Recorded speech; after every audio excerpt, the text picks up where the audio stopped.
Good evening, everyone. Welcome back on a Friday evening. We got Richard. Good evening, Richard. Evening. We've got Danny. Good evening, Danny, in Spain. He's back home in Spain in the sun. Back home. I jot around a bit. Good evening, everyone. And we've got Noel Wilcox. If anyone doesn't know Noel, I'm sure most of you do by now, but he was the Reform UK candidate for Hemel Hempstead. Noel, good evening. Thanks for joining us again tonight. Good evening, Paul. Good to see you. Richard, Danny, good to see you as always. Always good to see the lads. Good evening, everyone piling in. We'll give it a few minutes for everyone to get in. I'm actually sorry, Danny and Noel at the bottom there. When I put comments up, your faces are going to get a bit covered a little bit. Some might say that's a good thing, but you know, it is what it is. I'm really sorry about that, but it is what it is. Right, so guys, we've got a couple of big things to get through this evening. We've already got over 2,000 people watching live. Let's hope everyone has a great weekend. Now, before we get into the main topic of the evening, let's get the big one out of the way, which is obviously the latest on Tommy. Richard, do you want to give us the latest? Yeah, well, we thought that our pressure had really worked the other day. I mean, this is the roller coaster it is, you know, just living or watching what happens to Tommy, but actually living it for himself must be a nightmare. I mean, it's a roller coaster just seeing what they do to him.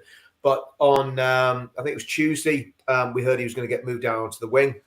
And of course, we started a mass email campaign. Somebody leaked Tommy's email on Twitter, not Tommy's email, the governor's or the governess's email from Belmarsh. I wonder who that was. Apparently it was really easy to find, and it took about 20 seconds for the guy to find it. And then he posted on Twitter, and the rest history. But she got 10,000 emails in her inbox on Wednesday morning.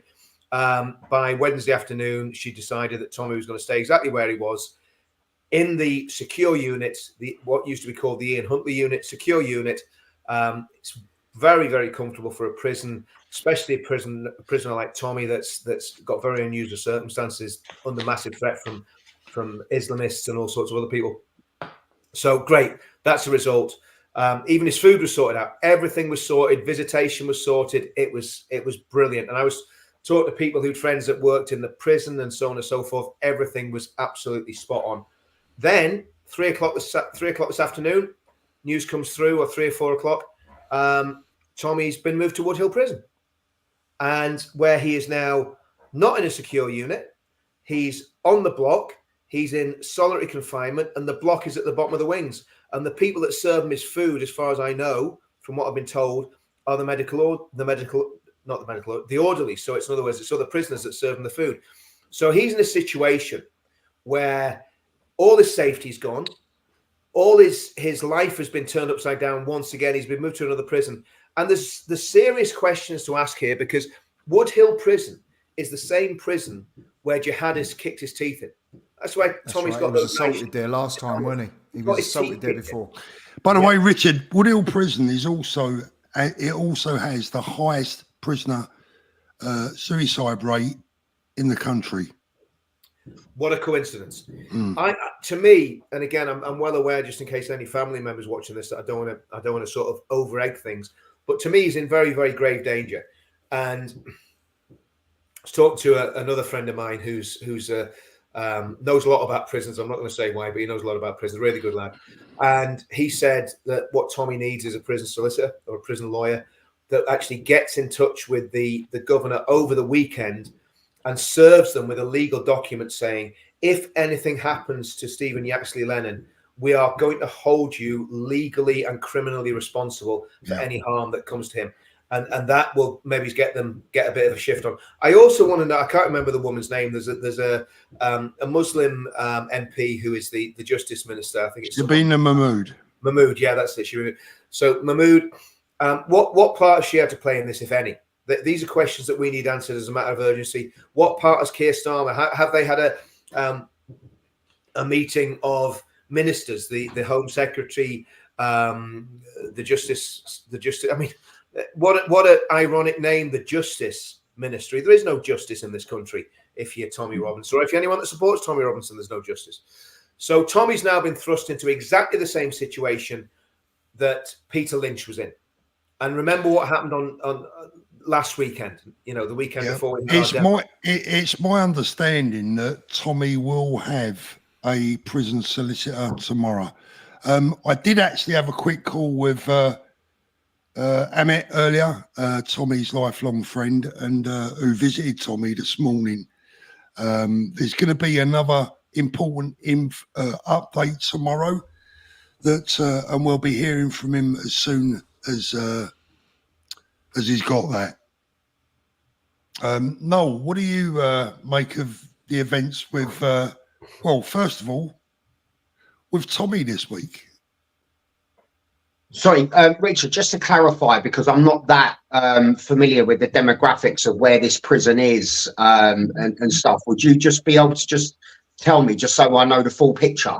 Well, I don't know. I don't fully know what the demographics are, but it's Milton Keynes, the actual. It's Milton Keynes, but it's heavily populated with Muslim gangs and Muslim criminals for sure.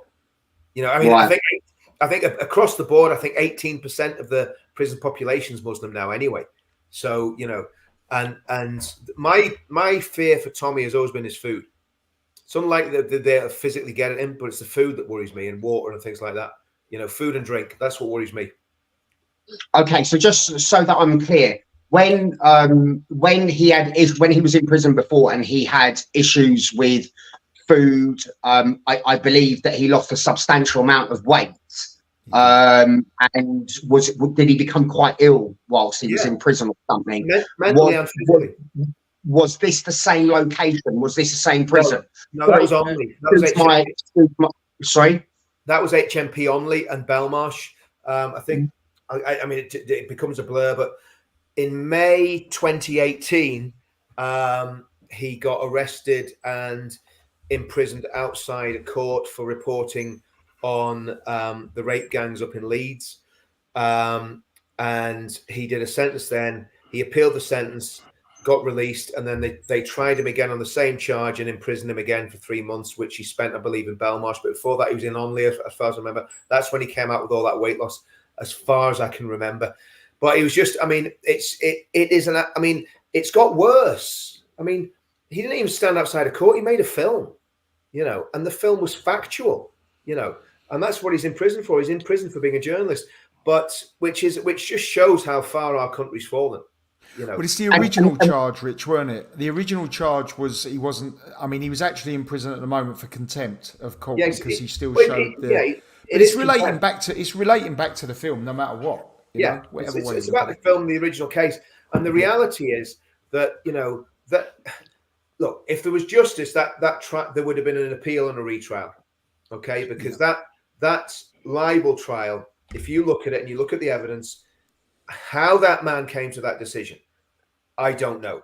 And again, we've always got to be careful what we say, because there's those little rats at Hope Not Hate, Penfold and his little friends, running about trying to stitch people up and trying to, they scrutinize everything that we say. We've got to understand that. If we ever put one foot wrong in what we say, those scumbags will have us in court. If we ever say anything that's slanderous, libelous, or breaches contempt laws, those scumbags, the Stasi that's run by that little vile creature, Nick Lowles, they will come after us. You don't like him, do you, Rich? You don't like him? No, I don't, because he put my life in danger. He put my life in danger by strangely enough, publishing a libel about me. He put my life in danger. But I don't have the 50 grand in the bank to go and start a libel proceedings. It's amazing what a bit of money does for you, isn't it? Yeah.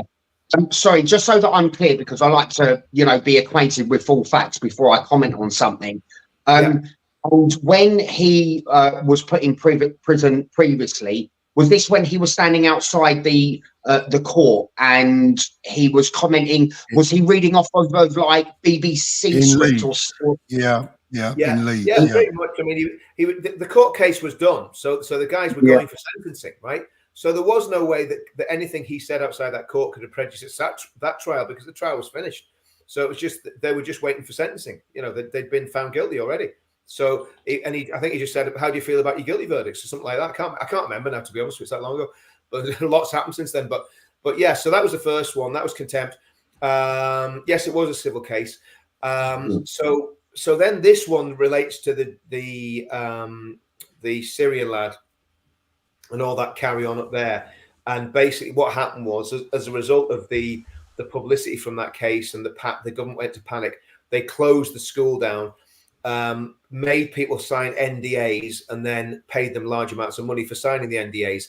Now, what Tommy did was went up with some covert filming equipment and covertly recorded the people, and that's not illegal, by the way, covertly recorded the people admitting that they had signed NDAs and they weren't talking honestly. Well, they just couldn't talk about the case at all, let alone talking honestly. So that's why he couldn't call them as witnesses. So that was school headmasters, teachers, support workers, all that sort of stuff.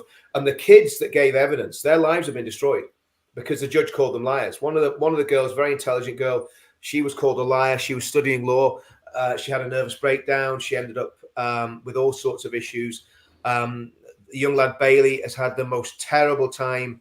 And since the film went out, Bailey is getting people coming up to him in his hometown, Huddersfield, and saying, do you know what, son? We know you're not a racist. We know you didn't do anything wrong. We've seen the film. We know the truth now. And that lad's life has actually turned around, partly as a result of the film, but partly because Tommy took him in and basically adopted him, because he was from a very troubled home.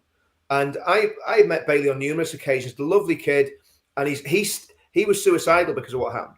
And Tommy basically took him in and basically looked after him and helped him. And that was all because the mainstream media slandered that kid. Piers Morgan, word for word, this is what Piers Morgan said about Bailey. He should face, he's a 16-year-old boy when Piers Morgan said, this is the nature and caliber of Piers Morgan. Another one that I hate.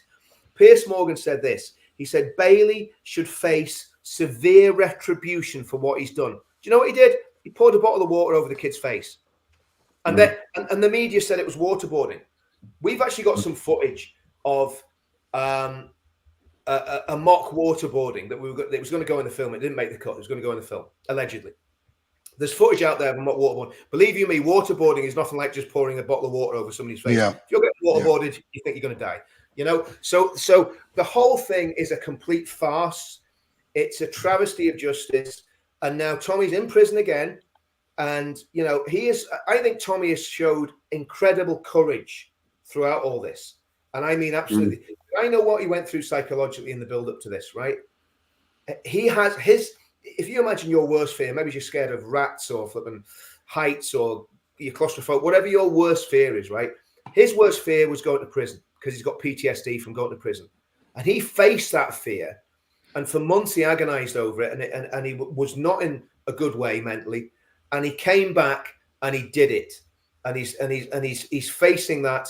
My respect for Tommy has gone to another level after what he's done here, and the whole country's respect should go to another level. And he's doing it for every one of us. Let's get it right. He's doing it for every man, woman, and child in this country. And even the ones that hate him. Yeah. They just don't know it. Yeah. Muslim, Christian, Jew, he doesn't care. He's doing it for freedom, and he's doing it for the freedom of the British people. Here's to Tommy Robinson. Well, do you know what? I mean, thanks a lot, Richard, for bringing me up to speed on that. Thank you very, very much. I mean, look, from my perspective, what I do know is that the British press have certainly painted a picture of Tommy Robinson as this far-right football hooligan, this thug. But what we do know about the British press here is that they're not factual. And I've had my own dealings with the press where I've kind of had to sit back and think to myself, well, hold on a minute. What was that? What is that? Why is that not being reported that way? And it's very difficult with the certain topics that I've worked on to get the full facts out there as to exactly what's gone on. And what I'm finding is we're becoming a country where we're too afraid to actually speak the truth and tell the truth. And one thing that I can say about Tommy Robinson, because one thing that I know that he spent a great deal of his time as a journalist looking into was the grooming gangs. And all I can say is he was proven to be right, wasn't he? Yep. he was proven to be right. Absolutely. And I mean, 100%. Yeah. 100%. And I tell you what, no, we spent, I worked with him. We spent 3 years working on 5 films called let's say it, that of Britain, because we're not allowed to say the R word on this. Sorry, if we can avoid it, yeah. The something of Britain, which I don't have to fill in. Think everybody watching knows what I'm talking about. I'm talking about sexual abuse of children. We made those 5 films. It would have took, if that had been a production company doing that, a film production doing that, it would have probably cost 2-3 million quid. I'm not kidding. That's what it would cost with all the and won some awards with it. And won some awards with it. Groundbreaking documentaries. We had covert guys, tracking people, living in bushes across from people's house, photographing suspects, eating in the restaurants, getting in the taxis. We had these guys absolutely nailed. And, that takes a lot of work. But, Tommy, basically, well, not Tommy, but people associated with Tommy financed that and paid for that to happen. And, so people just don't know the amount of work that's gone into all this sort of stuff. It's just incredible. And the depth of knowledge that Tommy has on this stuff is second to none. So people have got to just not underestimate, who Tommy is and what he has actually done, because people genuinely don't know. They don't know. If it wasn't, let's get it right. If it wasn't for him, there would still be young girls up in Rotherham and around the country that would be suffering from the abuse that they were previously suffering from. Well, there still are. And there still are, but there will be even more. Yeah. Danny, yeah. I think you've got some important dates. You've got a little timeline there, Danny. Just run us through that, please. Right. So basically, the more you look into it, the more it stinks.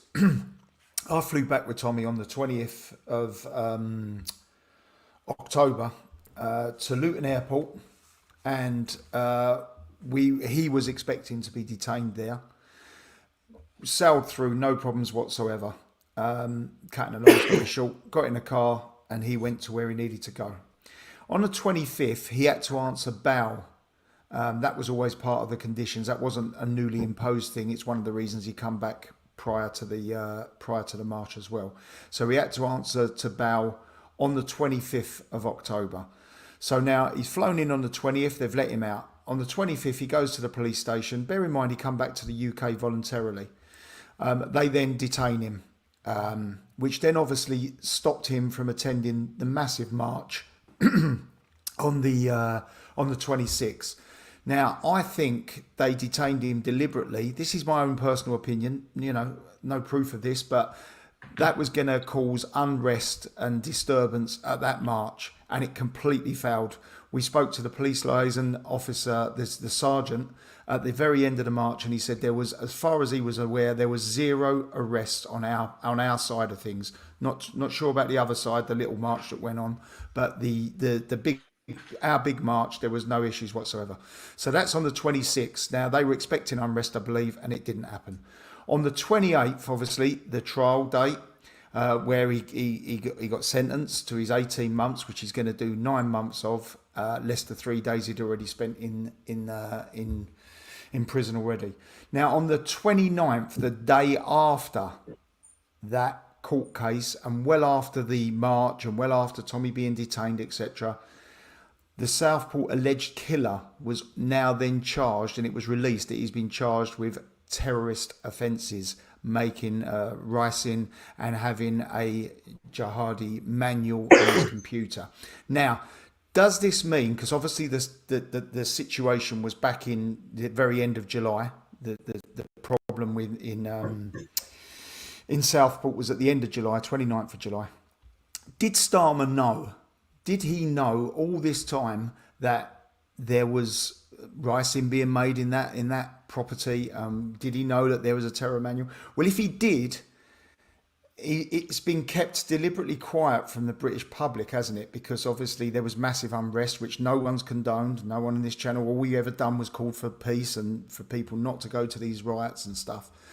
But there was massive unrest. Now, he knew at that time, possibly, and if he didn't know, then that means he's incompetent, because it wouldn't take the police when they raid that house very long to work out. Well, Danny, do you know what? Do you know what, Danny? You're right. We can't talk about the case in any way, shape, or form. But what we can do is we can talk about what Keir Starmer knew and what he didn't. But before we get into that, those dates that you've just read out there, if you think about them, they didn't arrest him when he came back into Luton, knowing full well that they were going to. They saved that for the day before the demo. Yeah. Then he couldn't get bail. There was no chance of him getting bail. Yeah, he couldn't get bail, so he missed the demo in the hope, perhaps, that the police were or not the police, but the government, perhaps, were hoping that there was going to be a reaction on the Saturday, which there wasn't. You're right. And then this announcement of Tommy being moved comes on a day when really the government is worried about the budget headlines, the fact Get rid of that, mate. Get rid of that. The fact that everyone is worried about the Southport issue.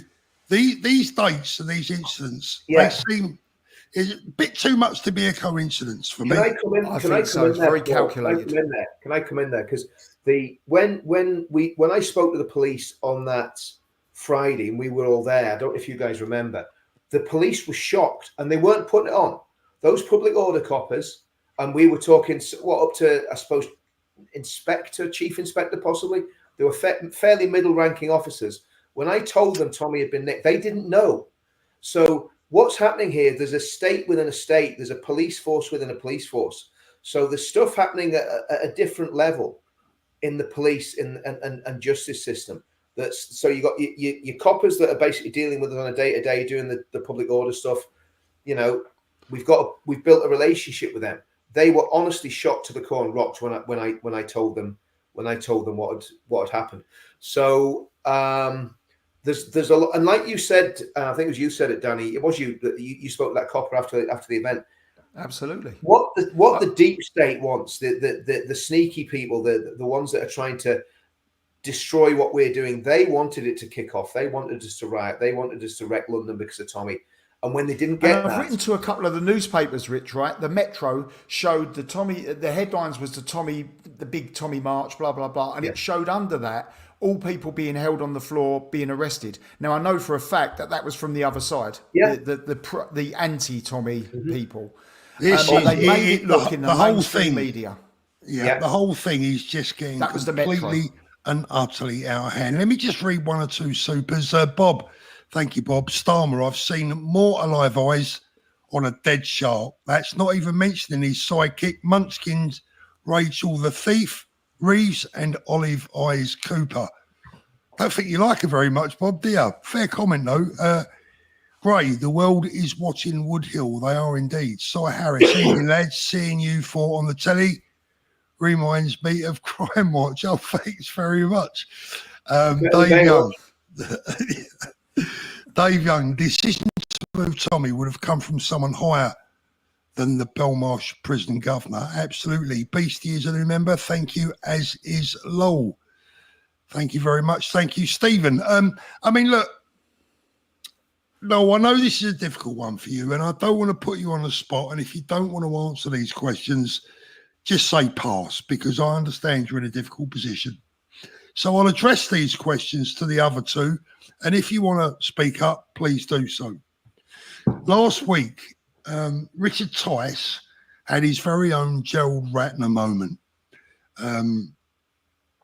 If he wanted to sabotage his own party, if he wanted to put his foot knee deep in doo-doo, he did it when he referred to our people as that lot. It was a faux pas. It was a mistake. It was a disaster from a PR viewpoint. And I have it on good authority that people in Reform, right up to the boss man, are not particularly impressed with what he said. Now, it's all kicked off in Reform. This is my understanding of it. And the party is pretty much split. One lot will openly support Tommy. The others will either don't or won't say they do.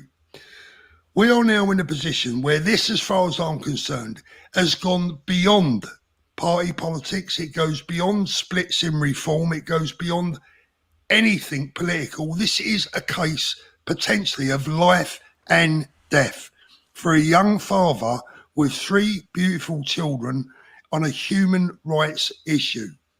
Surely, Richard and Danny, and Noel can speak up if he wants to, surely it's now time for Richard Tice, for Nigel Farage and the other Reform MPs to step up to the goddamn plate and try and save this man's life. Well, I mean, how much can we say about what's going on in the background? Can we say anything, Paul? We keep stum about it. I mean, I don't know. About what do you mean in the background? Trying to get messages through back channels to certain people. Well, we can speak. Yeah, well, look, I mean, we're trying to reach out to the leadership of Reform and say to them. No, Richard, we have reached out. Well, we have reached out. No, we're trying to. We have reached out. We have reached out. We've reached out, and I mean, the message has been delivered to the leader of Reform, basically saying, you know, in a very polite way, in a very gracious way, not being cheeky, you know, Nigel, Tommy needs your help. This is a human rights issue. Even if you despise him, you despise his politics, you hate what he does, you have a duty to stand with him. And we know that Nigel will stand with people that he disagrees with, because he stood with George Galloway during the Brexit referendum, and they actually became friends. So there's no reason why. In fact, it's ridiculous for Nigel to not stand with Tommy, because he agrees with everything Tommy says. We got to forget the character involved here. It doesn't matter. I don't care who this was. I don't care if this was my biggest enemy. Yeah. I would stick up for him. I would stand up for him, because it's a human rights issue. It is. No, I think you wanted to say something then. Be my guest or you can pass if you want. No, I'm not going to pass. And, you know, I'm definitely not into this, you know, keeping quiet and, you know, people not speaking the truth and speaking from the heart. I mean, firstly, I just want to say I'm here in a personal capacity. I was a former parliamentary candidate for Reform. I'm just chairman now of branch structure. I'm just a member, just like anybody else. From my own perspective, you know, Richard's language was extremely clumsy. And I, not least, was extremely upset, because I consider myself as one of that lot. And what I can confirm is that, yes, there has been a lot of chatter regarding what the deputy leader of Reform has said. I know that members have left Reform in their droves. I do know that there has been a lot of communication that has been put up through the chain of command. Now, Tommy Robinson is a political activist. He's a journalist. Call him whatever you might want to be. We are a political party. And what I would say is what we're currently seeing and what we're witnessing at the moment is far bigger than Tommy Robinson. It's far bigger than Nigel Farage. It's far bigger than anything that any of us could imagine at the moment.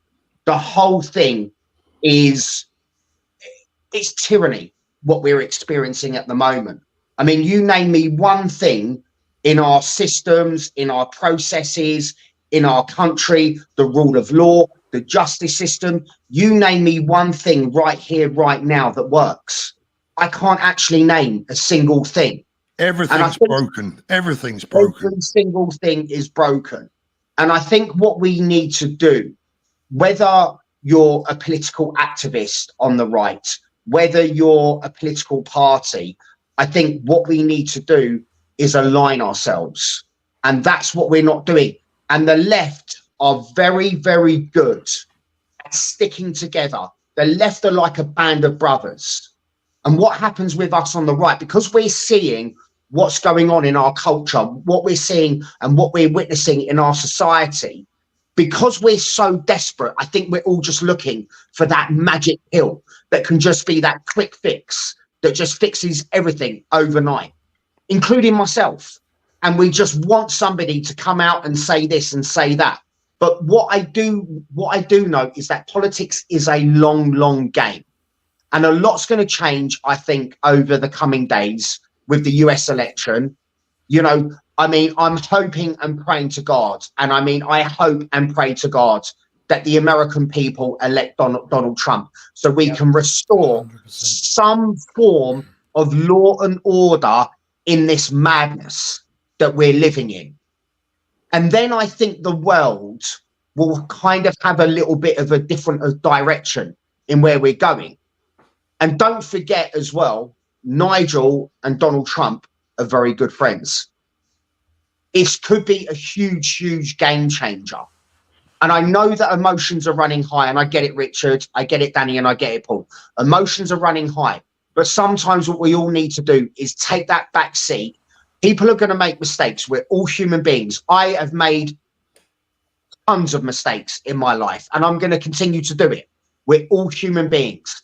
And I think sometimes what we need to do is just take that deep breath, calm down, and just all try and align in one way or another. And I hope that kind of just makes some form of sense. And I've tried to answer it. It makes so much sense. I think it makes sense. It makes sense to all of us, Noel. I think the thing that a lot of us are thinking is, we can see that picture. Why can't reform? And I don't say that looking at you, because I know you. One of the reasons that I love having you on this channel, Noel, is because I know that you're loyal to reform, but you're also loyal to your principles, and that is why you're here. Yes. Because, you know, I gave you the chance earlier on to come on. I said, look, no, I'm going to be honest. It could be a sticky one tonight. And you said, I'm not backing away. People respect that. People respect leaders. People respect men with integrity and with honesty. And I believe that Nigel and the gang have that, but they need to start showing us it.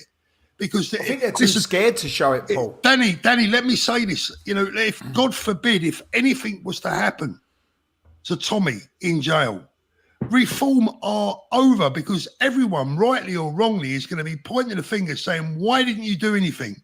You could have done something. This is your fault. Now, I'm not saying it would be their fault, but that's what people are going to say. Well, yeah, and look, I completely get that, because people will want to point the finger, and then, you know, people will want to start asking those questions. Why didn't you do this? Why didn't you do that? I mean, look, the only thing that I can think, and I have no inside information, I'm not, you know, fed any information any more than any of you guys. I don't know anything more, and I'm just being completely honest with you. I mean, I think the way that Nigel and Richard are looking at this is that we're going to hopefully form a government in the next 5 years, and they're playing the political game. And somewhere in that political game, they've somehow lost their translation of what direction we're actually going in.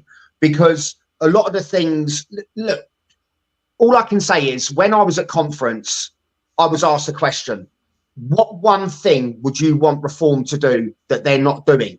And I said, on camera, in front of everybody, I would like to see reform back mass deportations of illegal migrants that were here. And I actually said I could get shot for saying this. I didn't mean shot literally, but I meant I could get into a lot of trouble for saying this, because it was the same week when Nigel Farage had said no to mass deportations.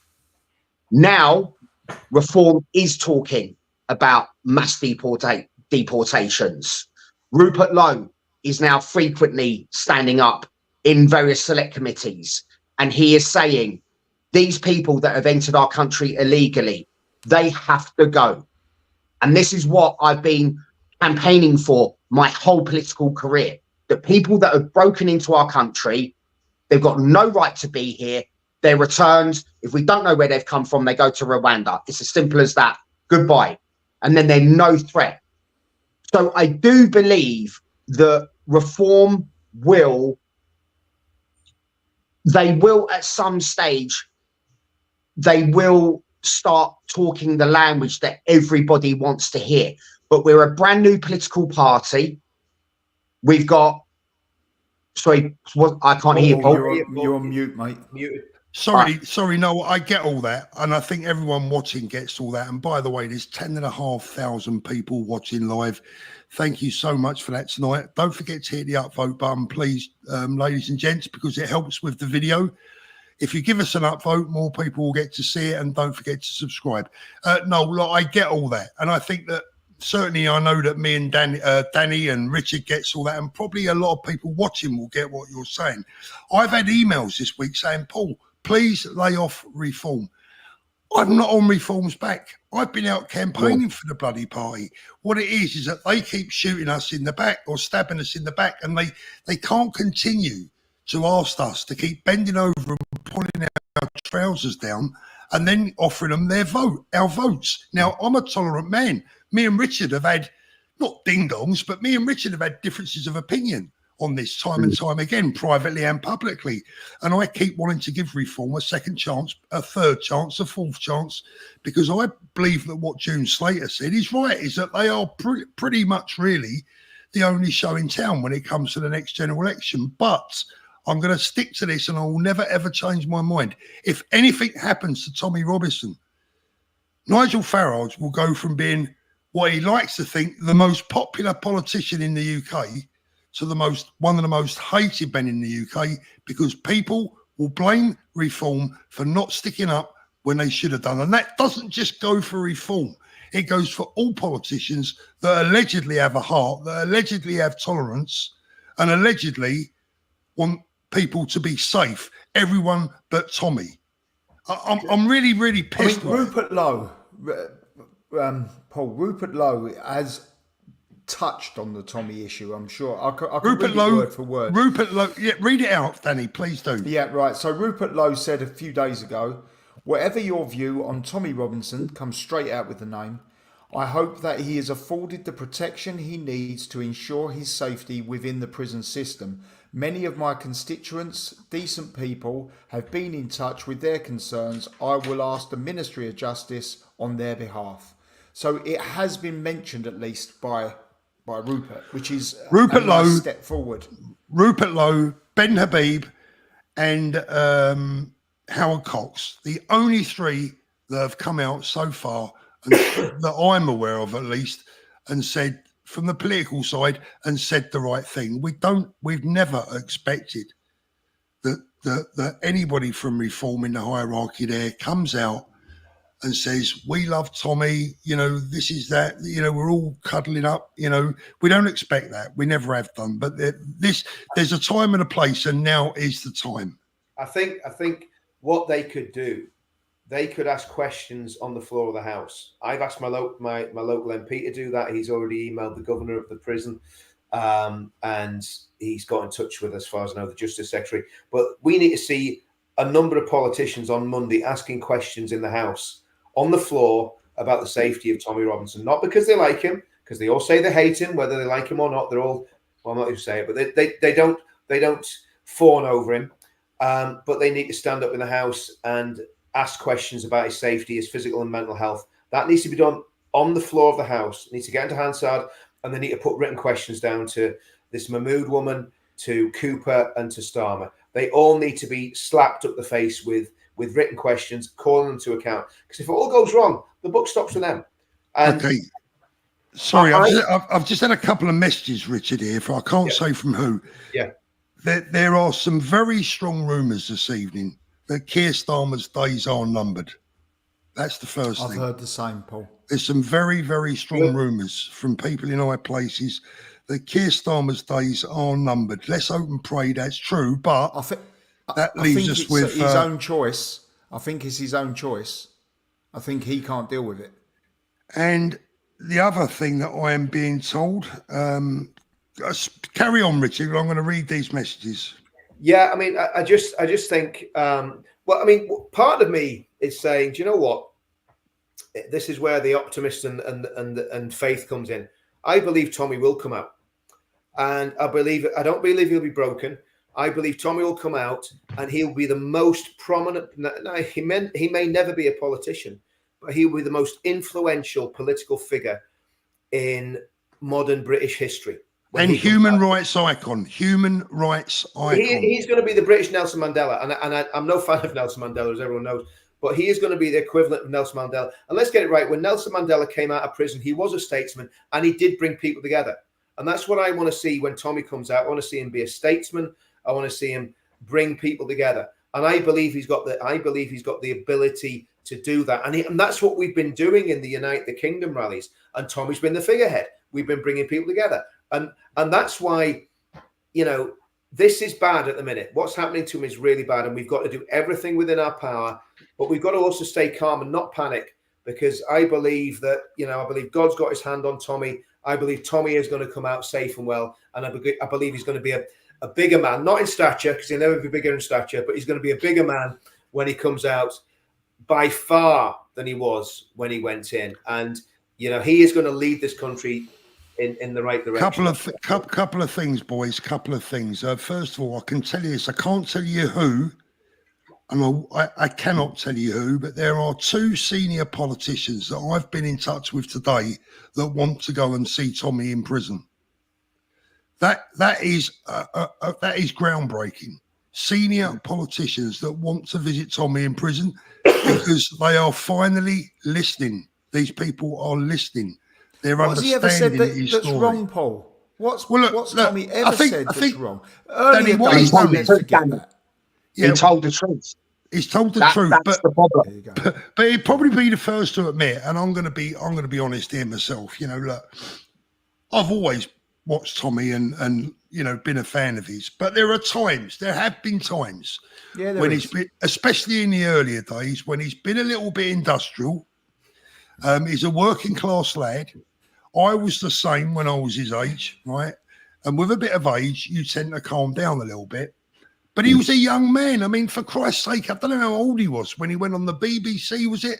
And sat there and went toe to toe with Jeremy Paxman and beat him. How many young men? I think, what was he then? I don't know, Richard, in his early 20s? 25, maybe he's 25, something like that. 25, 24, 25. Absolutely remarkable and incredible feat to be able to go in front of I don't know if anyone's ever been on the TV. Now, I've been in BBC studios. I've been on BBC World Politics, and I can tell you now, it's a bloody daunting place to be. A very daunting place to be. And for a young man of that age, with the education and the background that he comes from, to be able to go in front of Jeremy Paxman and hold him to account in front of the nation is remarkable. Now, I don't care whether you're from the left or the right. I don't care whether you love him or whether you detest his politics and you detest the man. They're coming for Tommy now, but it could very well be you that they come for on another date. So this is about free speech, our freedoms in general, and that covers everyone from the left, right, and centre. Paul, can I just interject there? You hit the nail exactly on the head. So the topics that I've campaigned on, the child maintenance scandal, the ULEZ, it might not affect you. You know, you might have a compliant vehicle. You might not be going through the child maintenance service, but somewhere in your life, what I keep saying, you know, in my interviews, in various interviews that I give, if they're getting away with that, they're going to get away with something else. Yeah. Keep pushing. And what I am saying is that we're living in complete and absolute tyranny. We have the London Mayor, Sadiq Khan, who has rolled out ULEZ and the expansion, which is completely undemocratic. We have thousands of paying parents where the mortality rate is incredibly high.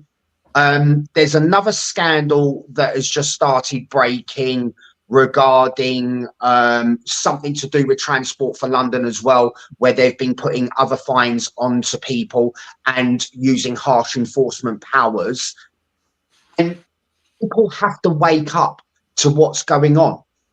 And they have to, whether we're talking about Tommy Robinson, whether we're talking about child maintenance, whether we're talking about the post office scandal, look at the bigger picture of what's going on here, guys.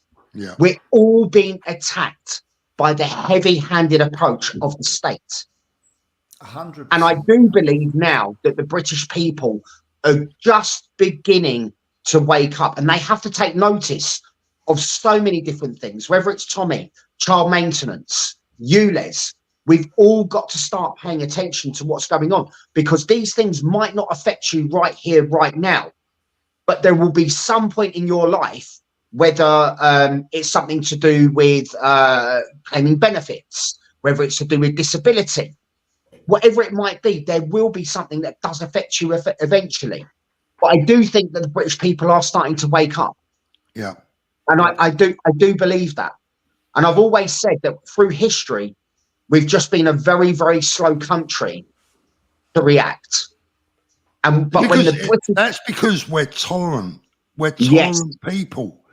And our tolerance in every form of our lives, and I'm not talking about migration and immigration, I'm talking about everything. We are super tolerant people, even to the point where we're known and taken the piss out of across the world because we stand in a queue. We're patient people. Yeah, and we totally. And I think, you know, coming back to that thing that we were talking about earlier with Starmer, you know, you talk about Starmer losing his job. When you look at them now, incidentally, Liz Truss was on one of the politics shows. I saw it. And come across well, didn't she?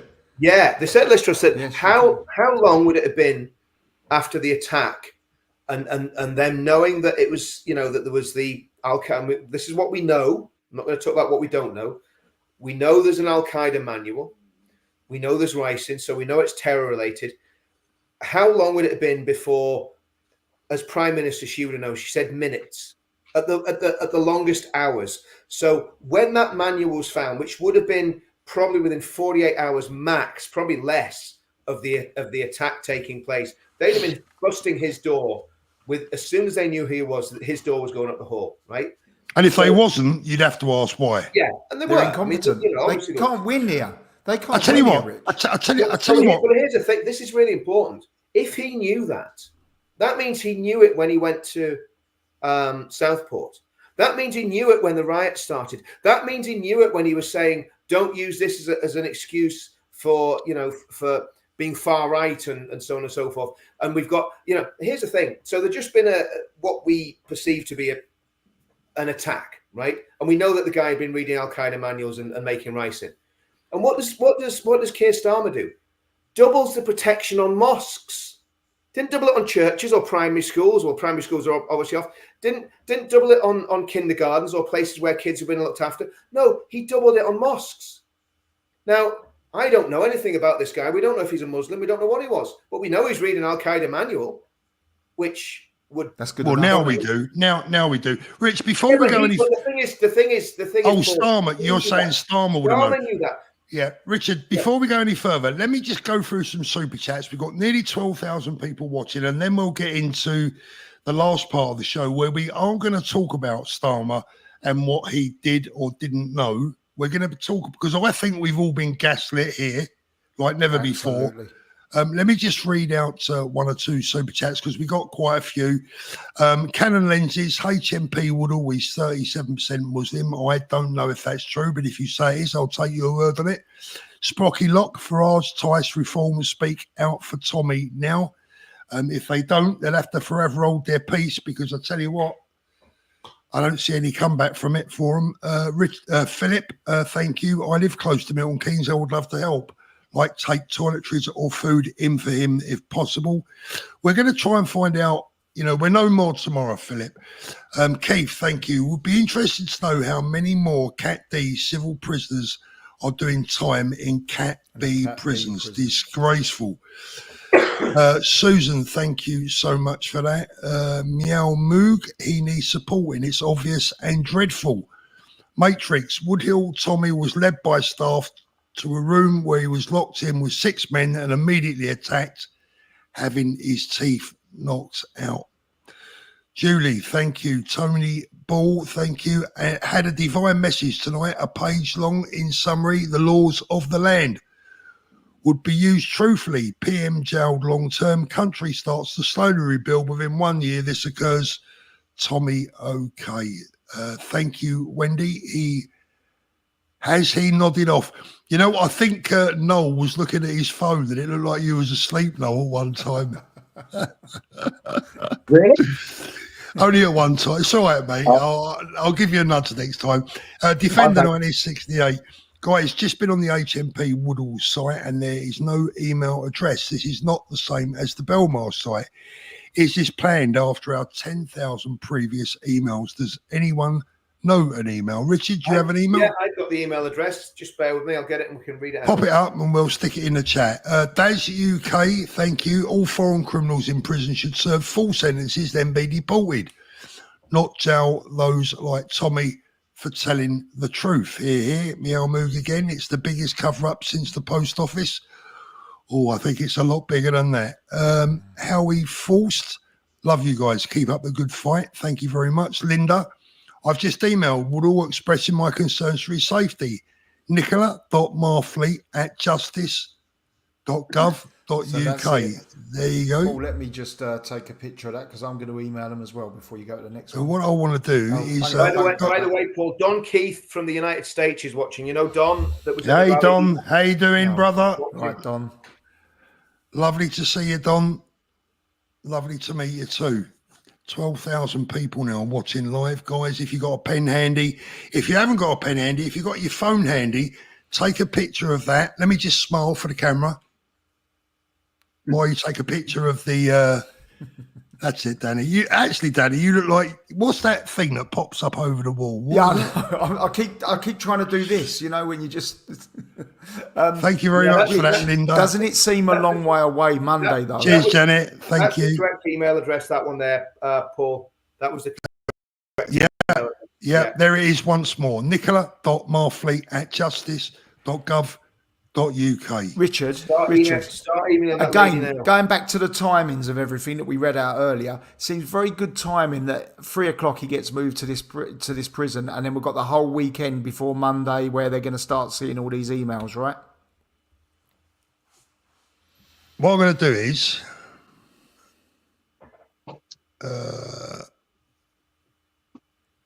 I'm going to put it. I just had to have a look for my own curiosity where Woodhall was. It's Milton Keynes, isn't it? It's like near Newport Pagnell, that kind of direction, isn't it? Like Bedford, up that neck of the woods. Yeah. Let me just. Have I been able to do that? I'm trying to add. No, that's not the one. It's not, for some reason it won't let me do it as an email. I was trying to put it in the... I'm trying to do it as well, Paul, now. Yeah, it won't let me put it in the... Well, again, we've got to urge everyone to email the new governor, right? I'll pop it in the chat anyway. Yeah, I was trying to add it. I was trying to add it as a banner so that it could run across the... it could run across the screen. But for some bizarre reason, it's not letting me do it. Right, guys, anyway, it's been up on the screen for a while. Hopefully you'll have had a chance to read that. Appreciate it very much. Janet, thank you so much. Meow Moog, I've swallowed my pride. They are our only hope. Rob, evening fellas. I'm absolutely gutted hearing this news about Tommy. I pray to God nothing happens to him while in prison, but I fear if anything happens to him, the country will explode. Just saying. Carl, thank you. Can we not organise a protest at the prison? I mean, Richard, where are we with protests right now? Because, you know, yesterday I was saying to people, look, I'm very worried. I don't recommend that you go out there. I think unplanned demonstrations, but what's your view on it? Well, obviously, I'm a free speech and freedom of assembly absolutist, pretty much. So I think if people want to go and do demonstrations, do demonstrations. Whatever you're concerned about, whether it's Tommy or you, Les, or whatever your concern is, go and protest. That's your democratic right. This is a little bit different, though, isn't it, Richard? Because my fear is that unplanned, unorganised demonstrations can lead to problems. But I've seen our professional. I've been witness to the professional way in which you organise these things, and it takes a lot of doing. Well, I've done some pretty chaotic demonstrations, and I've done some really, really well organized ones. And the chaotic ones, you know, they can go badly wrong very, very quickly. You know, with all the best intentions. And I've been at ones that have gone badly wrong, and it's not good. So having said that, I think if people are going to organize a demonstration and they want to do one quickly, I would say get in touch with the police. You don't have to. You can go and do a demo wherever you want without talking to the police. But get in touch with the police. Tell the police what you're doing. As long as you're not marching, you can go anywhere and pretty much do a static demonstration. Try and get some security there. Try and get some stewards there. Try and get a couple of speakers there. Get a banner. Do it professionally. Make yourselves look good. Don't be drunk. Don't wear masks. Don't break the law. Don't get aggressive. Don't get violent. Don't swear. Don't spit. Don't drink beer on the street. You know, it's just normal, you know, civil society stuff. So there's no reason why people can't do very meaningful demonstrations all over the. I do one every Friday night outside a hotel. There hasn't been in 2 years. There hasn't been one arrest. You know, I worked out. I've done about 200 demos since 2017. So I am pro demonstration, and I said that during the riots when everyone was saying don't go and demonstrate. I was saying no, actually do go and demonstrate, but do it properly. Because if you stop demonstrating because you're scared of the left attacking you or the police attacking you, then you're actually surrendering to them. So I think do them, but do them right. And like you said, what we did was did them right at the weekend. I get that. I'm just very, very mindful of our people, and I just can't bear to see any of them getting badly treated. I'm going to pop you down the bottom there for a minute, Richard, because you're a bit taller than Danny on the screen, and we might see a bit more of your boat race. I'm trying to put the email address in my.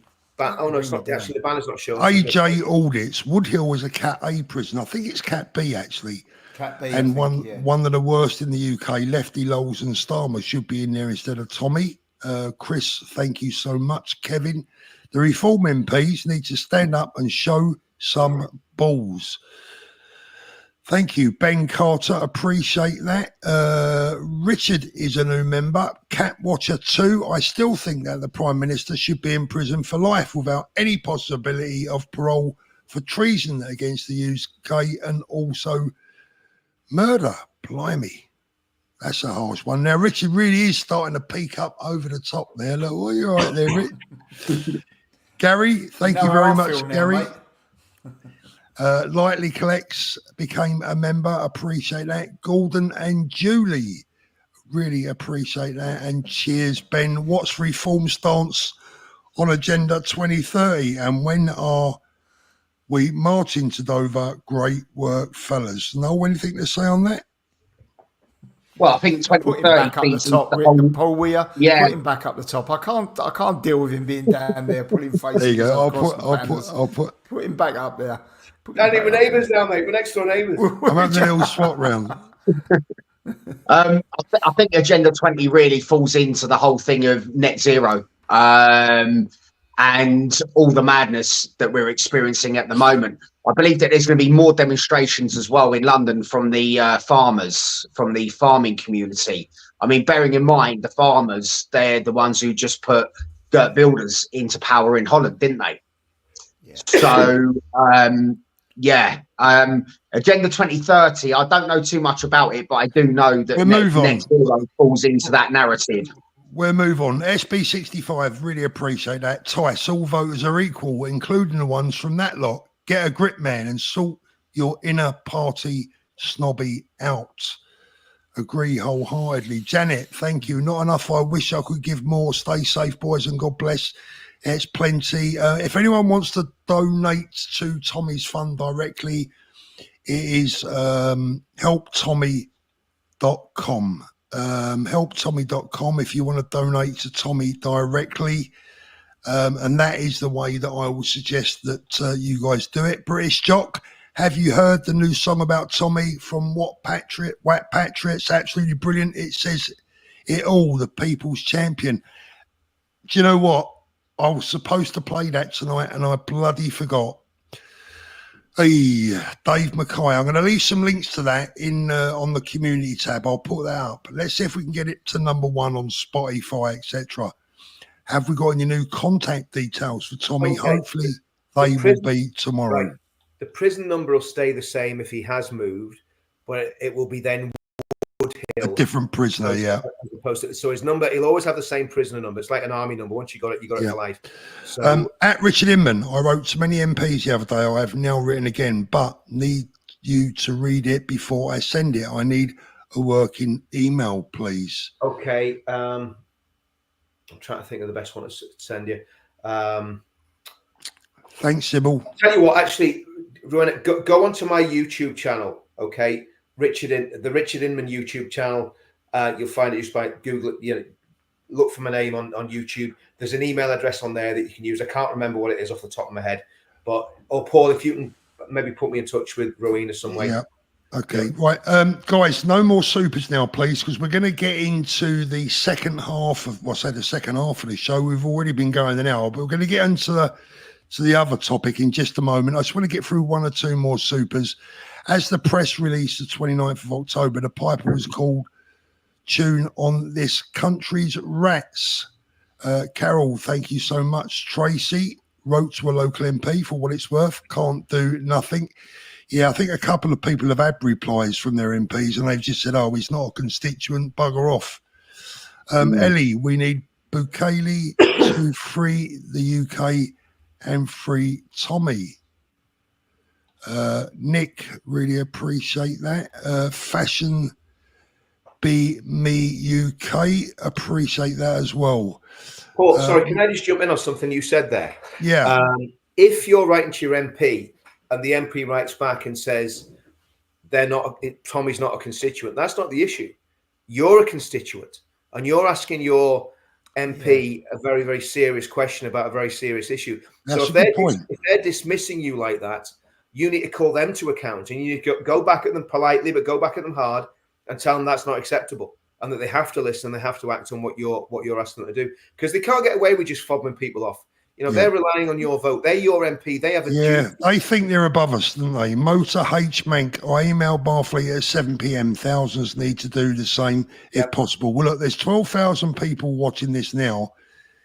I think they're going to wake up to a few more emails in the morning. Cheers. Appreciate that. Thank you. Karen, Gov want rid of Tommy, handed him to prison so they appear innocent. We rallied so they had to keep him safe. Moving him equals two-prong counter move against the people and plays with Tommy's mental state. Oh, I think that is the game. Gunslinger, you guys are great. I wish you the best of luck. Right, let's move on to the second part of the show. No more supers now, guys, and I'll get round to the rest a little bit later. Now, look, we cannot talk about the case up in Southport. Let's be very, very clear about that. We know that, okay. But what we can do is we can talk about Starmer. We can talk about Yvette. Let me read this from the BBC's website. So this is all in the public domain. Get ready to cover your ears. This week, the teenager accused of murdering 3 young girls in Southport has been charged with producing the poison ricin and possessing a military study of an Al-Qaeda training manual. Axel Rudabakana, 18, has been charged with production of a biological toxin contrary to Section 1 of the Biological Weapons Act 1974. He was also charged with the possession of a PDF document of a kind likely to be useful to a person committing to or preparing an act of terrorism, contrary to Section 58 of the Terrorism Act 2000.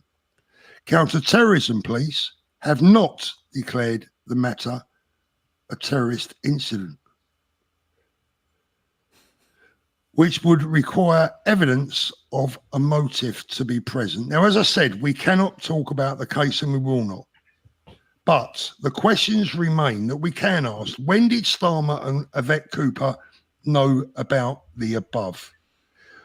Would and could it, if they'd have released the information earlier and just been upfront with the nation, would it have prevented the rioting and the social problems? Now, there are other things that are doing the rounds. And I think this is the really important one, because Dan Wootton, I think, credit to him, he's been doing a good job this week, Dan. He's been covering this very, very well. And I think he's been pushing the envelope, if I'm honest. Yeah, totally. At times. There are other things doing the rounds. And one of those things was mentioned on Dan's channel, which I won't repeat. But that again would strongly suggest,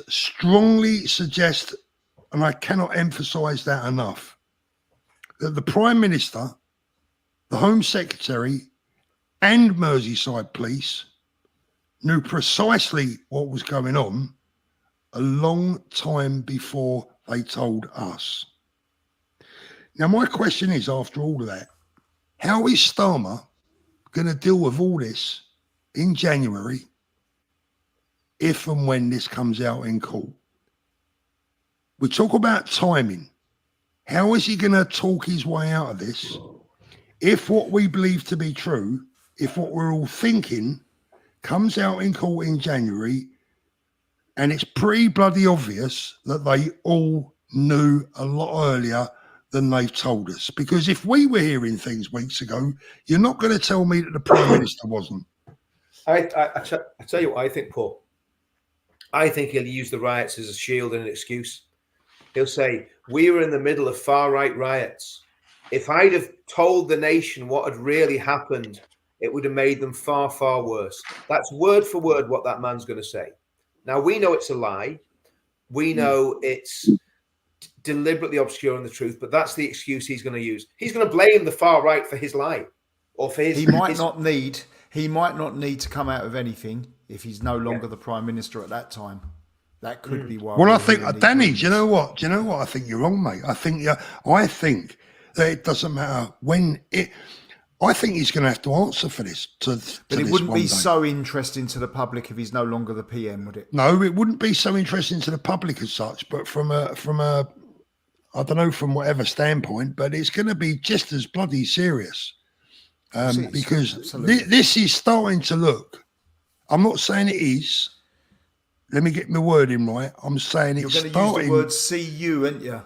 Well, it's starting to look like they're up to their necks in a cover-up, and I'm talking about the Home Secretary, the Prime Minister, and Merseyside Police. It's starting to look that way. I'm not saying it is, but that's what people are thinking. And I agree. And I mean, there's a couple of things they're going to say. It was in the public interest not to tell people. That's what they're going to say, to stop the rioting. It was for national. How could it be in the public interest not to tell people what's going on?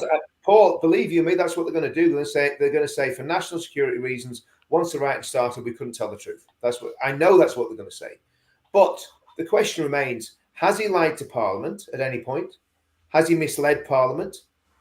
I mean, as far as I know, there's certainly offences when it comes to Parliament. I'm not sure whether they're criminal offences, but you certainly get hauled over the coals in Parliament for doing that. Well, here's the other thing. Sorry to interrupt you, Richard. I'm sorry, but I've got to tell you this, right? Yeah. I believe that I know the question that Richard Tice was going to ask in the House yesterday. And it was a mind blower.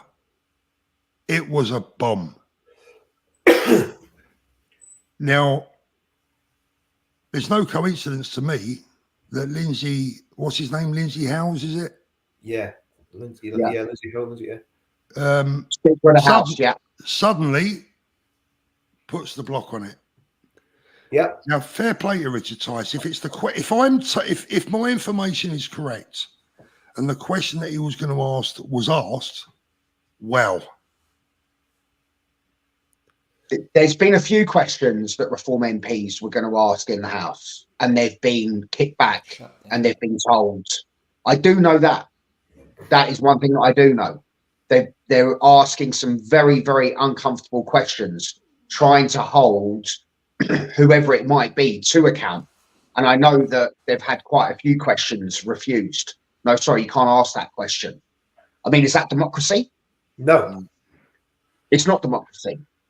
And also as well, all of a sudden, it just seems to be that we're told when it's in their interests, all of a sudden we're kind of told, can't talk about it, can't talk about it, can't talk about it. But we know that there are cases where they do talk about it and they do speculate. I mean, it was like when Nigel Farage was on Good Morning Britain with Susanna Reid. I mean, it now turns out that Nigel Farage was correct. I mean, we don't know whether or not this young man was followed by the security services. We don't know if he was on a watch list. These are all sorts of things that we don't know.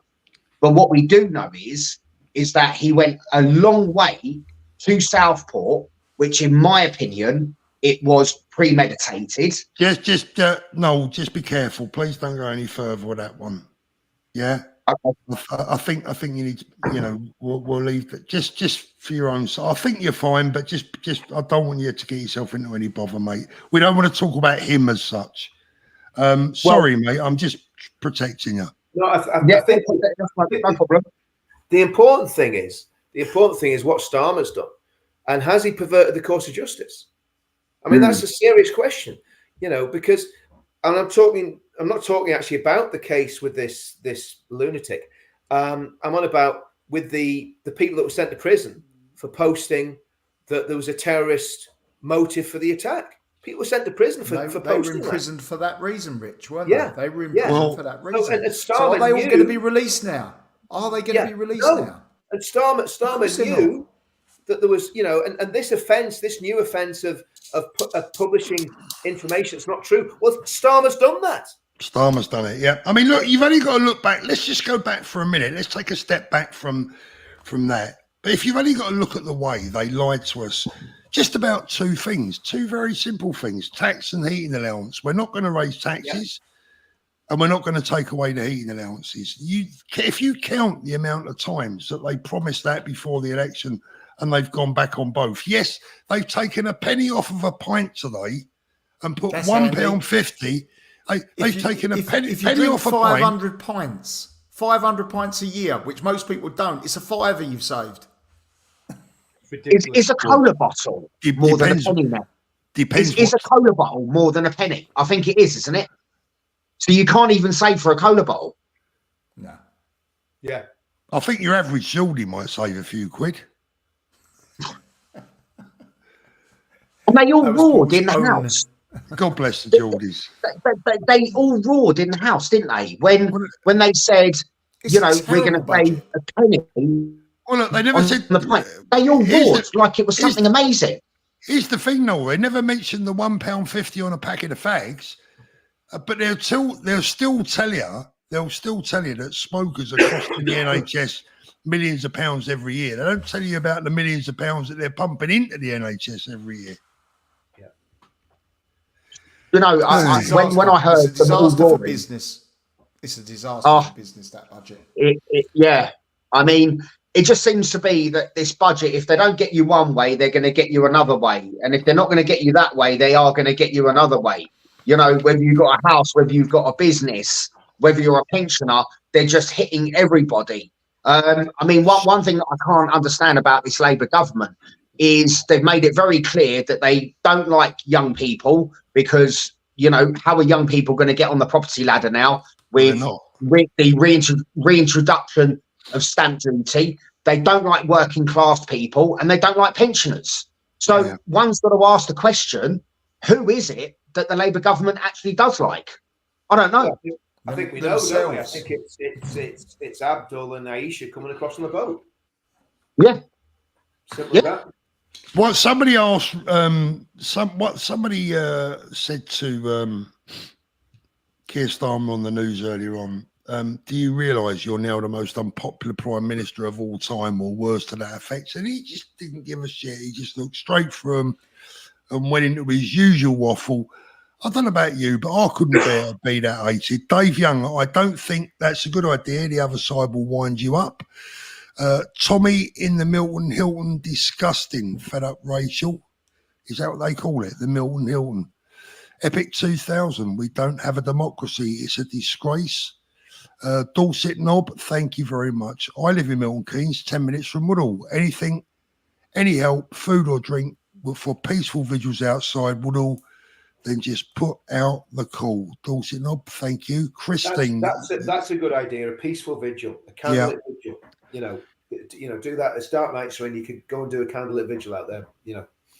Christine, thank you. You guys are correct. This gov is fueling the divide. I've got another one here that says, Paul, loving the supers tonight because it's covering up Richard's boat race. I was joking about that one. There he is. Rob Cleverden. Danny looks more chilled out now. Yeah, he's looking a bit red there, Danny. Sufferfish. Nigel needs to call out Starmer for starting riots. Gina Bird is a new member. Thank you. Sapphire Suze. Appreciate that a lot. My addiction called tools. Woodhill used to be for lifers on the whole, long-term prisoners. I thought Tommy's isn't a criminal offence. It's not. It's a civil offence. Thank you, Sharon Rose. Meow Morg. Get down and support farmers. No farms, no security, and no food. That's another one that's on the boil. I tell you, Tom Thumb, should Hall be sacked? Yes. Yes. Yes, absolutely. No question about it. You're talking about Lindsay Hall, obviously. Yvonne, yes, thank you very much. Appreciate that. Thomas, thank you, my friend. And Yvonne again. Where do we go from here, boys? Well, I mean, I think we've got to look at the positives, Paul. We've come out of a week where obviously Tommy was in prison. We knew he was going to go to prison either, last week or this week. We knew that was going to happen. We had a fantastic event on Saturday. I mean, and the vibe at that event was superb. We had so many new faces that had never been to one of our events before. Different races, different cultures, all coming together, different flags. The old Iranian flag next to the Jewish flag, the Irish tricolor next to the Red Hand of Ulster. Never seen the light of it before in my life, Paul. No disputing, no antagonism, just a really, really good vibe, really positive. So we've got to look at that.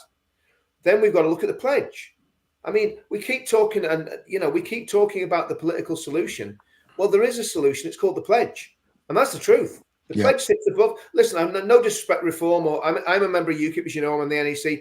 No disrespect to Reform or UKIP or the Tory party, which are probably the only parties anyone that believes what we believe are going to ever vote for.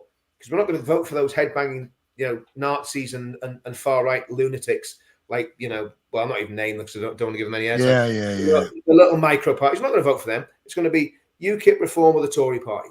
And in Northern Ireland, the different unionist parties.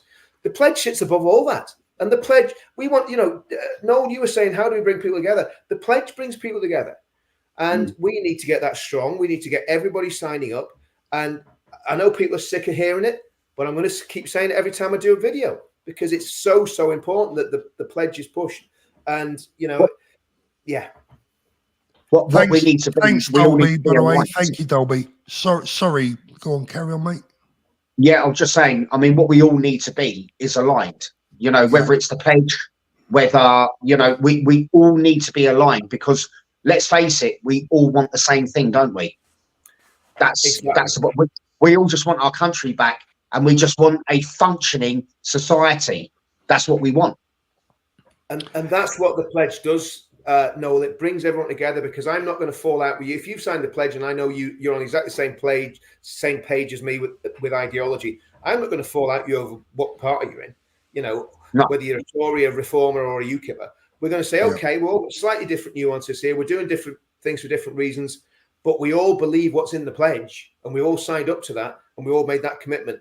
And that is really powerful because what that will do, if there's an election, that will mean it'd be a lot easier for people to negotiate with each other and say, do you know what? Let's form a pact between this party, that party.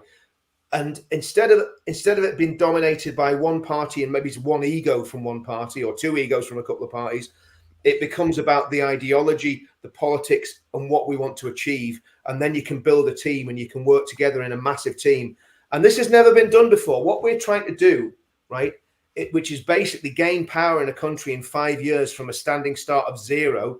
Okay, we've got 5 MPs, but I mean, let's get it right. I mean, that's a drop in the bucket.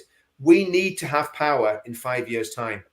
I'm going to say we, I mean, everybody on our side of politics. And we've got to find a way to do that. And I think the pledge is a major part of it.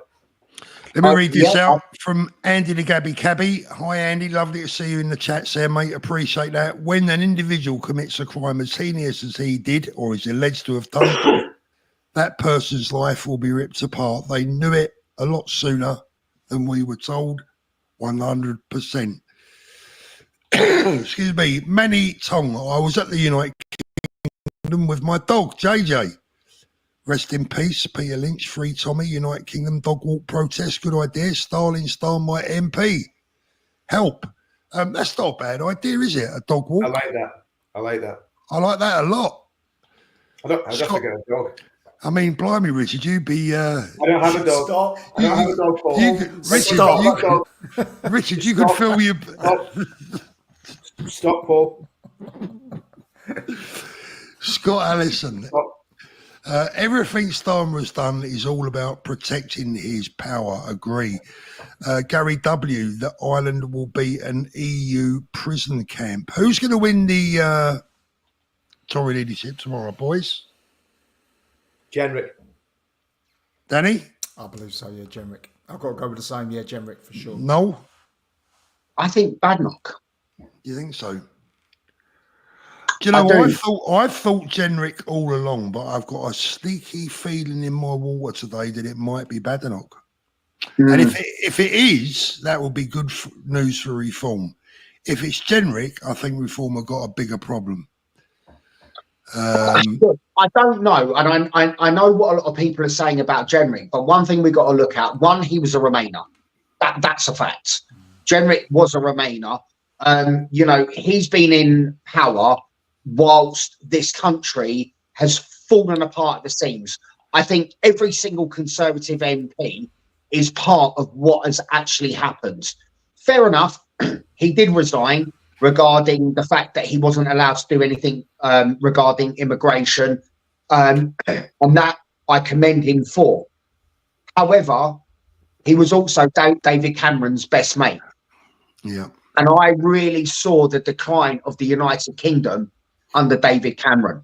So do I trust Jenrick? No. The same way that I don't trust any of them. Yeah. I don't trust anyone on the Conservatives, and I don't trust any of them in Labour. Not a single one.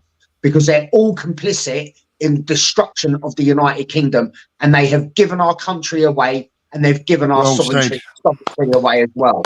Well said. Yeah, absolutely. You're right. You're spot on the money. And Nigel Farage, if you're watching this, we all want to love you. We really do. We want to support. We want to get out there and put leaflets through people's doors. We want to campaign on your behalf. We want to be telling everyone to vote Reform. I don't. But you've got to love the people that have been voting for your party. You see, me and Richard don't agree on everything.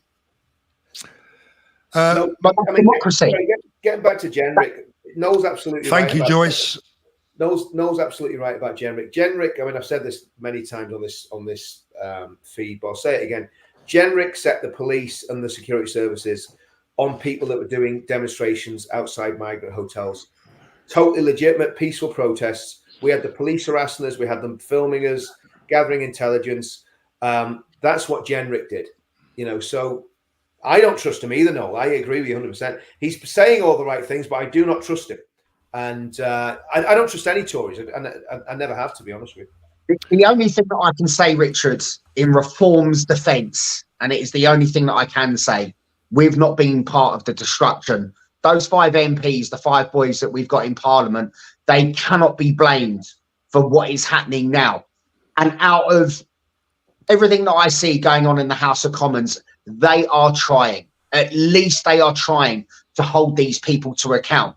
And I think that the British people are seeing that at the moment, because if the local elections are anything to go by, Reform are now winning those seats, which I do think is absolutely integral. I've got 2 by-elections that are coming up in my constituency over here. I've got one in Bennett's End and I've got one in Hemel Hempstead, Old Town. So we've got the 2 by-elections, which are on the 21st of November. So if there is anybody from Hemel Hempstead that's listening, obviously they know what they've got to do if they're in any of those wards. And that's what I keep saying, and I keep making this point.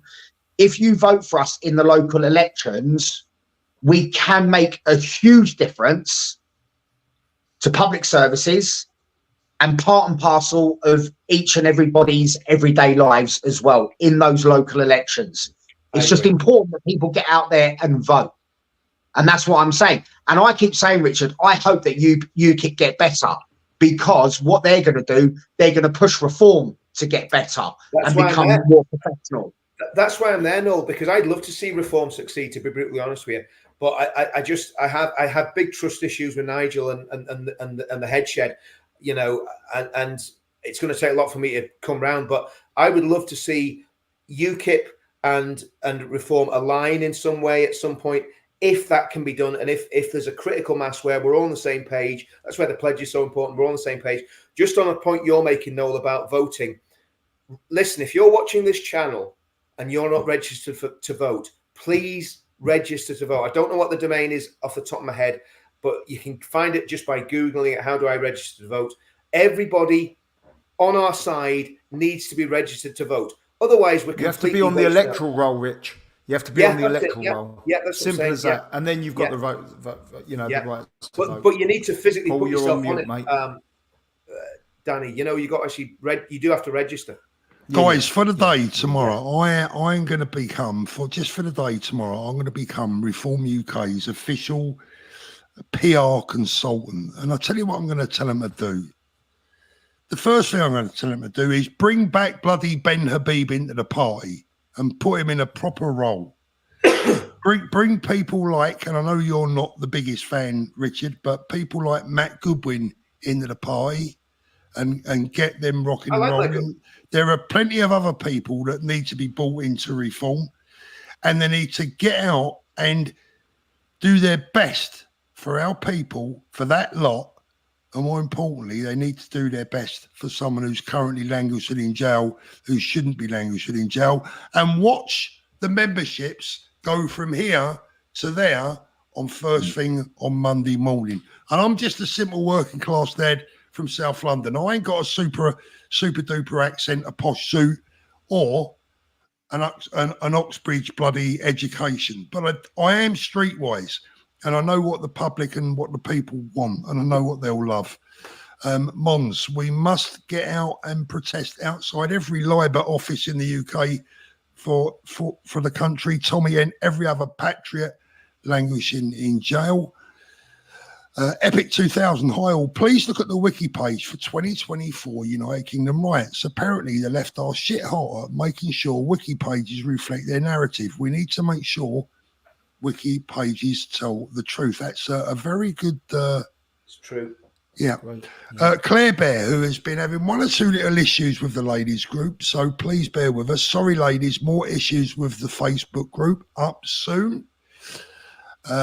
Corinne Harris meeting at the prison for Tommy's birthday. That will be a which nice is the 27th of November. Yeah. Now, everyone's got to be a bit aware that obviously he's not going to be with his family at this time because he stood up for everyone. And with Christmas, I mean, next year hopefully he will be, but it's something. maybe everyone on the 27th of November could get, if we can get a contact information for Tommy properly, then we could get him, a lot of support, and that'd be great, wouldn't it?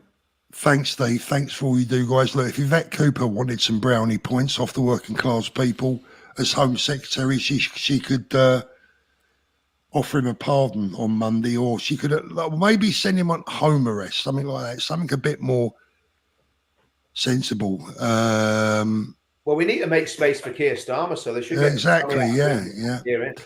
Go West Media. No more super chats, please. Thanks. Chrissy is a new member. Cheers. Bill, thank you, Bill. Pray and keep on gathering peacefully. Another super sticker and another one. Thank you, Marlo. Appreciate that. We're nearly at the end. Really appreciate this channel support.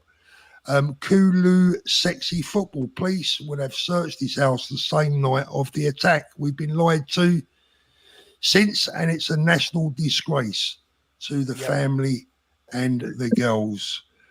I just can't wait for the trial to see it all come out. KG Tiggs, we need to encourage people back into voting. Absolutely. Richard's just spoken about that. Cheers, Joshua. Thank you, Gary. Right, that's the end of the supers. No more, please. I appreciate it very much indeed. Let's just try and get right down. We're going to round the sharp in a minute, boys, but let me just try and get round to one or two of the regular chat. I can see currently nearly 7,000 regular comments. And you wonder why I don't read out the regular comments. There's 7,000 of them.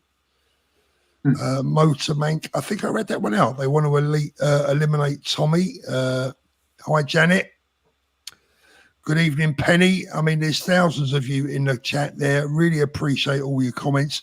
Don't forget, as I said earlier on, please give us a thumbs up. There's still over 12,000 people watching, 12,100 to be precise. I think it's been a good show, guys. I don't know about you. Right. Agree, mate. You've got a couple of supers still, Paul, sadly. Have I? Said they've come in. They've come in. They come in, the late runners and riders. Serious question. Thank you. Can you send Tommy a parcel? I think you can, but I'm honestly not sure. Check with the prison. Queen Hyena, thank you. Is there any way for UK citizens overseas to sign the pledge? I don't have a UK postcode anymore. Love to you all. If you don't have a UK postcode, just use your old one. That's absolutely fine. All it does is it tells us roughly where the supporters are, but it won't have any effect. So if you're abroad and you want to sign the pledge, you can put in any postcode you like, and you will be able to sign. Well, we got put in the postcode you're associated with, because otherwise, yeah, exactly. Right, Noel, thank you so much for joining us. Always an absolute pleasure to have such a man of integrity on the show, friend of the show, and an all-round bloody good guy. Really appreciate it, Noel. Danny, as always, it's been a pleasure seeing you. I appreciate you coming on and getting yourself out of the sun. Have you been anywhere near the floods out there, Danny? No, it's a couple of hours away from me, Paul, but it's been very, very bad. Over 200 people now, apparently. I was going to say, we've been really terrible. We had it really bad. We had some terrible rain here, but it was, nothing to the extent of what you've seen. Nothing anywhere near you. There's 3 days of national mourning going on right now. So it's today, tomorrow, and Sunday. Wow. Well, our best wishes to the wonderful people of Spain. I hope they get that sorted out before too long. Richard, going to end the stream tonight. I can't play the outro because I can't find it, but thank you so much for joining us as always, and no doubt we'll speak tomorrow. I'll be back soon tomorrow at some stage with the very, very latest from Woodall, from Tommy's best friend, who is going to be visiting him tomorrow, and hopefully at some stage tomorrow I'll be able to bring you a bang up-to-date situation. Thanks for everyone for joining us. Just that point on Tommy's best friend. So to all those idiots that call Tommy racist, Tommy's best friend is a gentleman called Amit Singh. Okay, so there you go. So that's really, really racist having a Sikh as your best friend. He's not a very good racist, Tommy, is he? He's useless at it. Right, guys, we'll see you soon. I'm going to end the stream now. Take care, everyone. Have a good weekend. Bye, everyone.